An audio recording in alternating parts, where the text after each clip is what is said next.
Bom, saiu o relatório que muita gente estava esperando, o VoiPES 2283, dá uma olhadinha aqui, relatório final do PSVPB em 9 de agosto de 2024. Bom, mas ele tem 270 páginas praticamente, ele é muito, muito grande. Eu vou te mostrar primeiro a animação que o Sonipa fez. Ele fez o Sonipa ele fez uma espécie de entrevista, né, para divulgação desse relatório, uma apresentação no caso. E depois eu vou mostrar para vocês as conclusões, que são os fatos, ou seja, fato, não tem muito o que discutir, e os fatores contribuintes para esse acidente, mas aqui, como ele está muitos termos técnicos difíceis para compreender, eu já consegui, digamos, dar uma traduzida nisso aqui para tentar mostrar para vocês de uma forma mais fácil para entender. Esse link eu vou deixar completo caso você queira assistir. Ele tem mais ou menos 2 horas da apresentação, desde o começo até o final, com a entrevista, enfim. A parte que importa mesmo é a reconstrução do acidente, tá? Eu vou dar o play aqui e vou pausando. Mostra desde a decolagem. Isso aqui foi filmado lá na apresentação, então o ângulo vai mudar um pouco, né? Tem essa legenda aqui, isso aqui vai sair. Tem a apresentação completa, como eu falei, você pode assistir. Decolagem do voo aconteceu ali normalmente. Pode ver que daí vai aparecer os textos aqui, mas a gravação vai, digamos, dar uma arrumada na imagem. Bom, o que acontece? Cruza o nível 110, aciona ali o anti-icing, cruza o 130, o Electronic Ice Detector acumula gelo, havia gelo naquela formação, aquela altitude no caso, né? Ó, isso aqui eu já mostrei até num vídeo anterior. Isso aqui já era conhecido de um relatório intermediário, né, do final também. Comando com o piloto falou que o sistema de frame ice já estava em pane. Ó, foi desligado. O copiloto teceu um comentário que... Peraí, deixa aqui. O copiloto teceu um comentário dizendo que a falha não estava reportada no TLB, o diário de bordo. E isso aqui não tinha, né? E que para não pegar em gelo teria que voar no nível 110. Exatamente isso. Só que esse voo nunca chegou a voar no nível 110, né?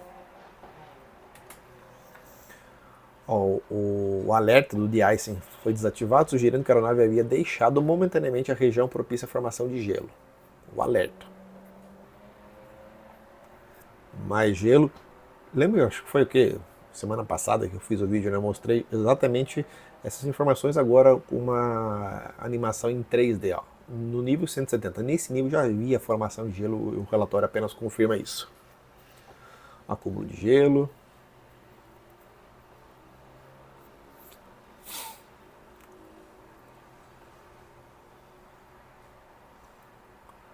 Ó, 8 episódios que houve aviso de cruise speed low, ou seja, baixa velocidade para aquelas condições de voo. 8 vezes. E nas 3 últimas detecções, em 6 minutos, o sistema do Wireframe de-icing permaneceu desligado. Ó. O Electronic Ice Detector identificou 5 vezes gelo. E foram muitos alertas. E as conclusões do relatório não são muito novidades, do que a gente meio que já sabia, né? Olha lá, detecção de gelo. O gelo, claro, foi o fator predominante aqui. Não porque ele congelou o avião. Você vai entender comigo por quê. Tudo isso aqui eu já havia mostrado também.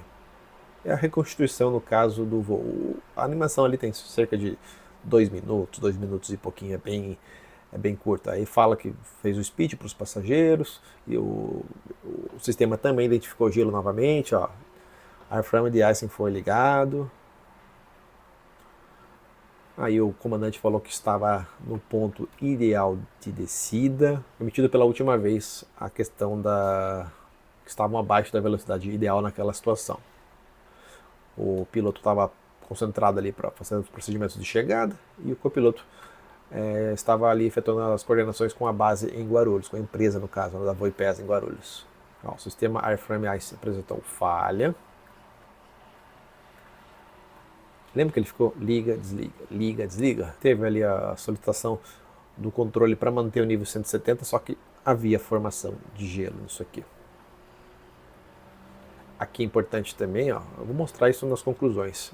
O alerta do Degrade Performance, ou seja, a aeronave estava abaixo da performance que ela deveria estar naquele momento, devido à formação de gelo, claro. Ela precisava de mais velocidade. O copiloto falou bastante gelo, falou que iria ligar o Airframe de Ice. Foi ativado pela última vez. Ó. Aí o piloto falou que o sistema não estava funcionando. Ele começou a fazer o checklist de descida. O controle autorizou a manter o nível 170 ainda, devido a tráfegos naquela região que havia. Aqui começou a tragédia, né? Começou a iniciar a curva à esquerda, à direita. Começou a ter inclinação. Houve alerta de aumento de velocidade. Ó, desligou o sistema Airframe de Icing. Ruídos, vibrações ali na cabine. E aqui, o avião ainda não estava condenado, mas a partir desse momento, o próprio relatório afirma isso, que a aeronave chegou num ponto que ela não tinha mais controle, não tinha como recuperar do stall. Ela já estava em stall. Bom, aí ele não vai, obviamente a animação não vai até o choque. Então vamos lá, vamos aos fatos agora do relatório final, ok? Fatos. Isso é fato. Os tripulantes estavam com certificado médico aeronáutico, ok? Os tripulantes estavam com as habilitações tanto do ATR como da habilitação de voo por instrumentos, ok? Os tripulantes estavam qualificados e possuíam experiência no tipo de voo, ou seja, com formação de gelo, ok? A aeronave estava com certificado de verificação de aeronavegabilidade válido. O operador possuía um contexto organizacional com múltiplas vulnerabilidades na cultura de segurança. Isso eu vou mostrar lá nas conclusões da própria relatório. Como eu falei, só vou mostrar o que está no relatório, ok? Não vou dar opinião nenhuma. O processo de gerenciamento de risco da ANAC não foi suficiente para auxiliar nas tomadas de decisões estratégicas necessárias à mitigação e ao controle dos riscos no ambiente operacional. Por ela regulado e fiscalizado, também tem uma parte mais para frente que você vai entender como é que funciona essa parte da ANAC. Embora, deixa eu mudar aqui o negocinho aqui, ó. Embora o operador dispusesse da infraestrutura e dos dados necessários para identificar perigos com base em parâmetros reais de voo, não havia evidências que essas informações tenham sido sistematicamente convertidas em ações corretivas doutrinárias ou procedimentais. Havia uma cultura de ausência de registro formal no diário de bordo que impedia que os setores técnicos e operacionais da empresa pudessem aplicar a manutenção corretiva em sistemas da aeronave. Isso foi explicado lá durante a apresentação, que simplesmente o que acontecia na VoiPass, muitos problemas não eram reportados no diário de bordo, inclusive em voos anteriores dessa mesma aeronave. Cair no dia 9 de agosto foi uma consequência. Ela poderia ter caído antes, ela talvez ia cair alguns dias depois, foi uma consequência, gente. Aguarde que... Eu estou, digamos, acho que meio que na metade do vídeo já. A aeronave estava dentro do limite de peso e balanceamento especificados pelo fabricante, ok? A aeronave não possuía registro de pane no sistema Airframe de Icing no diário de bordo, ou seja, estava com pane no Airframe de Ice, que é mais um dos sistemas, né, que ajudam ali ao degelo da aeronave. Não estava registrado, ou seja, como é que vai saber? A despeito da pane do Airframe de Ice, a aeronave foi despachada sem as restrições impostas pela MEL, lista de equipamentos mínimos, Minimal Equipment List, ou seja, um avião ele pode decolar com algumas coisas faltantes, pode, não peças, claro, né? Mas probleminhas ali, peças, sistemas inoperantes, pode, mas existe o equipamento mínimo, uma lista. E não foi o que aconteceu no caso da VoiPass. A aeronave foi despachada com um limpador de para-brisa do lado esquerdo inoperante, a despeito da previsão meteorológica. Nesse caso aqui, o próprio pessoal do CENIPA explicou como é que funciona. Existe um tempo antes e um tempo depois não estava chovendo naquele momento. Mas se tiver previsão antes ou depois, não pode decolar com o tal do para-brisa inoperante. As condições meteorológicas do nível do voo planejado configuravam um ambiente propício a severe ice, a formação de gelo severo, e estavam abaixo das mínimas para a realização do voo. O pessoal do CNIPA explicou isso aqui. A aeronave ela não era certificada para voar em severe ice. Ela poderia voar, mas sair rapidamente dessa formação de gelo severa. Existia, claro, a aeronave está voando, ela pode entrar no severe ice, mas ela pode sair. Só que ela não é apta a voar em formação de gelo severo, como o próprio CNIPA afirmou. Condições meteorológicas previstas para a rota antes do despacho da aeronave não foram avaliadas adequadamente, isso aqui tanto pelo piloto, pelo despachante de voo, ou seja, não poderia acontecer, não foi avaliado de forma correta. A aeronave decolou de Cascavel com destino a Guarulhos a fim de realizar o transporte regular de passageiros, 4 tripulantes, 58 passageiros, 4 tripulantes e 58 passageiros. Durante a subida, cruzaram o nível 130, o Electronic Ice Detector indicou acúmulo de gelo. No voo do acidente, a aeronave apresentou falha no airframe de icing ainda durante a subida. A falha desse sistema estava associada ao funcionamento dos bolts da asa direita. Isso tinha sido trocado, esse equipamento havia sido trocado já em todas as aeronaves da VoiPass. Os procedimentos previstos no checklist para a falha do airframe de ice não foram realizados. O sistema airframe de ice foi ligado e desligado várias vezes durante o voo. Após o nivelamento de 170, o Electronic Ice Detector indicou acúmulo de gelo em várias oportunidades e permaneceu acionado em grande parte do voo. Essa aeronave teria que voar abaixo do 110 e ela estava voando no 170 devido à formação de gelo naquele momento, juntamente com a MEL, que alguns equipamentos que não estavam funcionando, que poderia decolar menos alguns listados nesse próprio relatório que tem, como eu falei, 266 páginas. Num outro vídeo eu posso trazer outros aspectos. Aqui eu quero te mostrar os fatos e as conclusões. A aeronave teve perda de performance devido ao acúmulo de gelo em suas superfícies. O aviso do Cruise Speed Low foi acionado 8 vezes durante o voo do acidente, ou seja, baixa velocidade ali em velocidade de cruzeiro. Ela deveria estar com mais velocidade e nada foi feito para isso, o que é pior. Os procedimentos previstos para o acionamento dos avisos Cruise Speed Low não foram executados, está escrito aqui. O alerta de Degrade Performance foi acionado uma vez durante o voo e ocorreu 1 minuto e 42 segundos antes do acionamento do Stall Warning System Degrade Performance, ou seja, a aeronave precisava de mais performance naquela situação de acúmulo de gelo. Gente, olha só, os procedimentos previstos para o acionamento do alerta Degrade Performance não foram executados. Está escrito aqui, ó, não foi executado, os procedimentos não haviam sido executados, entendeu? Por isso que eu falei, devido a essa cultura organizacional, poderia ter acontecido um dia antes, um dia depois, 3 dias depois, só para você entender. Você vai ver no final. O alerta Increase Speed foi acionado durante a curva para a posição SAMP e ocorreu 13 segundos antes do acionamento do Stall Warning System. Não foram identificadas ações da tripulação de voo que indicassem o reconhecimento e percepção, o processamento dos avisos. Simplesmente eles não fizeram nada com aqueles avisos. Deveriam fazer? Deveriam, está escrito aqui, ó. Os procedimentos previstos para o acionamento do alerta Increase Speed não foram executados. Os valores do ângulo de ataque atingiram o valor limite da ativação do Stall Warning para condições de gelo em voo de cruzeiro. Os procedimentos previstos para a recuperação do stall não foram executados. Cara, é difícil, né? É até difícil você ler um negócio desse. Essas partes aqui, ó, elas são bem técnicas, que foram até muito bem explicadas. Se você quiser, assiste. Dali 2 horas. É sensacional, toda a explicação perfeita do trabalho do CNIPA, teve uma parte muito técnica e teve uma parte que foi muito mais fácil para entender. Essas partes aqui são mais técnicas, especialmente desse stick pusher. Você vai entender se você assistir lá.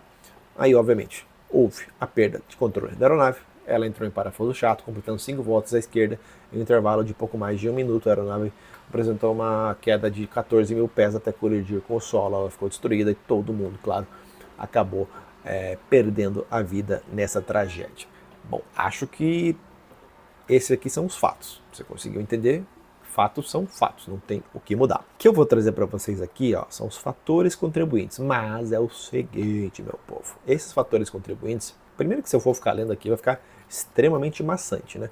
O que eu vou fazer? Eu vou, digamos, mudar as palavras, mas sem tirar do contexto, tá? Para ficar muito claro quais são todos os fatores que contribuíram para que esse acidente da VoiPass viesse a acontecer, de acordo com o relatório do CENIPA. Então vamos lá? Vou começar então falando rapidinho a aplicação dos comandos. Contribuiu. Os pilotos simplesmente eles não seguiram o manual de referência rápida da aeronave, tampouco o treinamento de prevenção e recuperação de perda de controle da aeronave. Ou seja, o ângulo de ataque aumentou, fazendo com que a aeronave entrasse em stall. Atenção, contribuiu. Conversas informais não relacionadas com a operação da aeronave reduziu a atenção e ao monitoramento do ambiente externo, caracterizado pela presença de condições a formação de gelo severo. Não estavam atentos ao alerta. Teve desatenção. Atitude também contribuiu. Apesar da ciência da falha no sistema do airframe de-icing e da previsão de gelo severo ao longo da rota, houve a decisão de prosseguir o voo conforme planejado, sem adoção de medidas mitigatórias destinadas à redução do risco inerente àquelas operações naquelas condições atmosféricas. O avião decolou abaixo dos mínimos de segurança aceitável. Não executaram o que estava no manual, especialmente aqueles 3 alertas, né? Deixa eu pegar aqui, ó. O Cruise Speed Low, baixa velocidade de cruzeiro, Degrade Performance, ou seja, a performance da aeronave estava abaixo da ideal, e o Increase Speed, que é no caso para aumentar velocidade. Simplesmente foi ignorado, eles não seguiram o que estava no manual. É até difícil de acreditar. Capacitação e treinamento, aqui ficou como indeterminado. Essa parte, os pilotos haviam treinado para tal situação com gelo, mas não é o que aconteceu naquela cabine. Condições meteorológicas adversas, contribuiu, gente, muito gelo, condição de formação de gelo severo resultou em um aumento significativo do arrasto aerodinâmico da aeronave, comprometendo a sua performance, com impacto direto na velocidade de cruzeiro e na capacidade de manutenção do regime daquele voo desejado. Aquilo que eu falei, a aeronave perdeu o desempenho. Agora não é uma opinião, é apenas assim um fato também, né? Se tivesse a aeronave com mais velocidade, talvez naquele momento ela conseguisse sair, e está nas recomendações, inclusive do próprio CENIPA, mais velocidade para aquela situação. Coordenação de cabine, contribuiu, o famoso CRM, houve falha de comunicação, não seguimento de normas, gestão fraca naquele cockpit diante de tantos avisos emitidos pela aeronave. Cultura do grupo de trabalho. Aqui, se você ler, se quiser pausar para dar uma lida nisso aqui, era basicamente aqui que diz o relatório que a cultura da empresa, os pilotos meio que subestimavam todos os alertas que a aeronave dava. Basicamente é isso, devido à cultura organizacional, que é o próximo, né? Que também contribuiu aqui, ó, cultura organizacional é o próximo. Predominava na empresa a informalidade nas interações entre seus membros. Segundo relatos, essa proximidade e informalidade gerava um clima amistoso. Por um lado era bom, só que abria espaços para improviso, acarretando flexibilização das regras e degradação da cultura de segurança de voo, com baixa adesão aos princípios justamente da segurança de voo, e essas regras resultou na fragilização da cultura de segurança, acarretando na operação daquela aeronave abaixo dos mínimos de segurança aceitáveis. Sim, a aeronave não poderia voar porque ela estava abaixo dos mínimos aceitáveis. Está escrito. Só que é o seguinte, conforme os registros do gravador de voo, os relatos obtidos ao longo da investigação, o piloto na época enfrentava problemas pessoais que afetavam negativamente seu desempenho operacional. Esse estado emocional pode ter influenciado sua postura durante o voo, de modo a reduzir o seu engajamento nas decisões críticas da operação e desviando o foco atencional dos estímulos relevantes para a condução segura da aeronave, mas ele bate como indeterminado, ou seja, não é certo. Assim como as influências externas. Aí fala também a questão do piloto, devido aos seus problemas pessoais da época, que tinham conversas informais dele com o piloto durante todo o voo, e isso pode ter desviado também a atenção da operação daquele lá, mas ele bate como indeterminado. Contribuiu julgamento de pilotagem.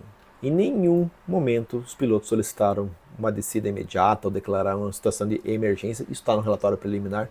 em função do acúmulo de gelo e perda de performance. Eles julgaram que não havia uma situação grave acontecendo naquele momento, basicamente é o que está escrito aqui. Que não tem muito como fugir, né? Acho que um dos principais aqui, ó, manutenção da aeronave. A ausência de registro formal lá no diário de bordo após o surgimento das falhas em voo, em especial no que tange ao mau funcionamento do wireframe de icing nos voos que antecederam o acidente. E impediu que os setores técnicos e operacionais da empresa pudessem aplicar medidas mitigadoras, como despacho sob mel, troca de aeronave, replanejamento de rota ou até mesmo a manutenção corretiva para a solução da pane, contribuindo para que o VPB voasse em condições meteorológicas propícias à formação de gelo com o sistema wireframe de icing inoperante. Esse aqui, percepção que também contribuiu basicamente, é muito parecido com a questão do julgamento e planejamento de voo contribuiu. Por quê? Porque ele permitiu a operação abaixo dos mínimos de segurança aceitáveis para aquela aeronave naquela situação. Não tem muito o que explicar aqui. Nos leva também ao processo decisório, decisão também de voar no livro 170, que havia tal na formação de gelo severo e não poderia voar. Então ele tem bastante relação aqui com o planejamento de voo. Aí, novamente, a gente volta à questão da cultura organizacional da empresa, a flexibilidade de regras. E, claro, processos organizacionais. Aqui é também um dos principais pontos desse relatório que fala da questão irregular, né, na mitigação de riscos de acidentes dentro da VoiPass. Tem até um ponto do projeto que foi até recomendado para a própria ATR, porque a indicação de Increase Speed no próprio manual da ATR, ela dava como categoria 2 de caution, ou seja, de atenção ali, cuidado, e não warning, de perigo. E isso foi recomendado para a ATR mudar. Indeterminado também. Supervisão gerencial, a gente volta para a mesma parte de cultura organizacional. E aqui, muito importante, né? O último, para terminar esse vídeo, acho que já está mais de 20 minutos aí, para terminar a questão da ANAC. Resumindo essa partezinha aqui, problemas que já existiam antes do acidente. A ANAC, que fiscaliza a aviação, né? Fez a auditoria na empresa e encontrou vários erros graves. O que a VoiPass fazia? Ganhava uma multa, não pagava, postergava, recorria dessas multas. A manutenção estava falha, tinha peças que não tinha registro de origem. As MELs, equipamentos mínimos, né, para a operação, era ignorado. E os funcionários tinham o costume de não registrar esses problemas de uma maneira formal lá no caderninho que eu te falei. Para resumir, o sistema da ANAC de registrar, acompanhar, fiscalizar continha riscos e era muito frágil e imaturo. Por causa disso, a empresa continuou voando normalmente, mesmo estando em condições aí inseguras. Bom, acho que nenhuma grande surpresa, muito, em relação à parte organizacional da companhia. O que foi vazado na semana passada, eu até fiz uma espécie de resuminho, né, lá da reportagem saiu na Folha, né? Tudo verdade. Ela simplesmente transcreveu com palavras mais fáceis para entender. Tá tudo aqui no relatório.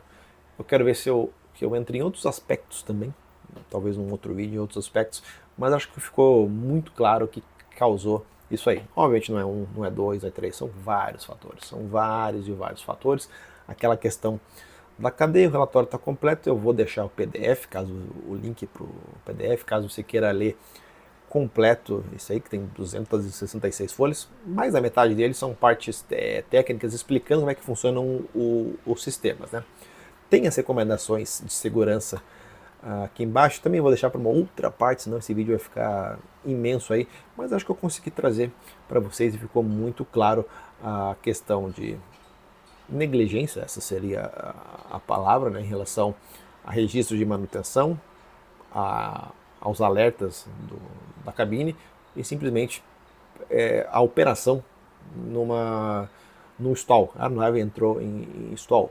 Eu não estou falando que os pilotos não conseguiam pilotar a aeronave no stall, mas não seguiram os procedimentos conforme estavam no manual. Tá tudo aqui no relatório, se você pegar e você ler. É isso, vídeo extremamente longo, mas está resumido esse relatório para vocês em breve. Acho que em breve eu falo mais sobre esse assunto. Tchau.